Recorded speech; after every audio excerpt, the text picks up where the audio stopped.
ॐ मङ्गलं भगवती रेवा मङ्गलं मङ्गलप्रदा मङ्गलं शैलस्य कन्या मङ्गलाय तनोसरि नर्मदापुरं सुविख्यातं रेवाया दक्षिणे तटे सेवाश्रमे सुराजिता देवी नर्मदायै नमो नमः। बोलिए नर्मदा मैया की जय। मैया हर नर्मदे रेवा जय नर्मदे मैया हर नर्मदे। बूढ़ी मगर पे कीनी सवारी भक्तों की करती रखवारी मैया हर नर्मदे रेवा जय नर्मदे। बोलिए नर्मदा मैया की जय। आज की कथा, कल हमने आपको गौरी शंकर महाराज, गौरी शंकर भारती दशनामी सन्यासी की जो जमात नर्मदा तट पर प्रसिद्ध है और उनकी समाधि का वर्णन किया। आज उससे आगे चलते हैं और नानपा घाट आते हैं। यहाँ पर हथेड़ नदी, जो हथेड़ नदी नर्मदा जी से मिलती है, वह कथा हम आज आपको सुना रहे हैं। मिला मार्ग में टिगरिया गोकर्णेश्वर धाम, यहाँ रहा एक शैव मठो अंतर्गत दशनाम।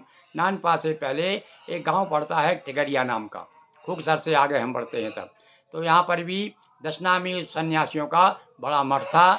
बाद में वो लोग ग्रस्त हो गए और ग्रस्त गोस्वामी के रूप में वहाँ पर रह रहे हैं। महंत वगैरह अभी भी हैं वहाँ भी। वर्तमान में ये टिगरिया के महंत हैं, किशोरगिरी नाम के महंत हैं।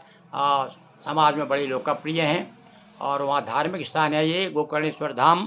पहले मठ रहा है यहाँ पर और यहीं पर हमें भेंट हुई। यहीं के निवासी हैं, एक पत्रकार हैं वर्तमान में जो कि नर्मदापुरम में निवास करते हैं, बलराम शर्मा। उन्होंने हमें जानकारी दी कि ये स्थान हमारा विशेष रूप से टिगरिया जो है ये गोकर्णेश्वर धाम के रूप में तो ये घाट प्रसिद्ध है ही, साथ साथ में यहाँ पर बहुत बड़े साहित्यकार भी हुए हैं जिनका कि नाम भवानी शंकर मिश्र है। ये भवानी प्रसाद मिश्र, भवानी शंकर भवानी प्रसाद मिश्र जो हैं टिगरिया के ही रहने वाले थे। तो देखिए नर्मदा मैया की ऐसी कृपा है कि जो इसका जल पीता है, इस जल ने जो है अनेक बड़े बड़े महात्मा दिए हैं और साहित्यकार, संगीतकार एक से एक आपको नर्मदा जी के किनारे मिलेंगे। क्योंकि लिखा है रेवा तटे तपः कुर्यात्, रेवा के तट पे आप तपस्या कीजिए, भगवती कृपा, भगवान शिव तुरंत प्रसन्न होते हैं। और आते आते वक्त की और ऐसी लगी थपेड़, हत्यारण सरी नाम का है अपोभ्रंश हथेड़। एक नदी थी, इसका नाम ही हत्यारण था। अब उसको आजकल हथेड़ कहते हैं, उसका नाम हथेड़ पड़ गया है। और इसकी जो द्वापर युग से इसकी कहानी जुड़ी हुई भैया हथेड़ की। क्या है कहानी? द्वापर युग से जुड़ी कहानी, सुमिरी सुनिए गिरि मोहन की बानी। पांडव हत्या पाप से थे सब सत्व विहीन, छुटकारा हित नर्मदा तीर यात्रा की। और युद्ध महाभारत के बाद में पांडव लोगों को जो है का बताया गया कि भाई आप हत्यारे हैं, आपने जो है बड़े बड़े योद्धाओं की हत्या की है, ब्राह्मण तक मार दिए हैं आप लोगों ने, तो हत्यारे हैं आप। तो किया नर्मदा तट से बजापा, पांडव सभी हुए निष्पापा। उस तटे उस हत्यारण नदी के किनारे पर आकर के रुके थे, इसलिए उसका नाम हत्यारण पड़ा और वो ही आकर के हथेड़ नाम की नदी प्रसिद्ध हुई। यहाँ पर पांडवों ने भैया बड़ी तपस्या की और तपस्या करके निष्पाप हुए हैं।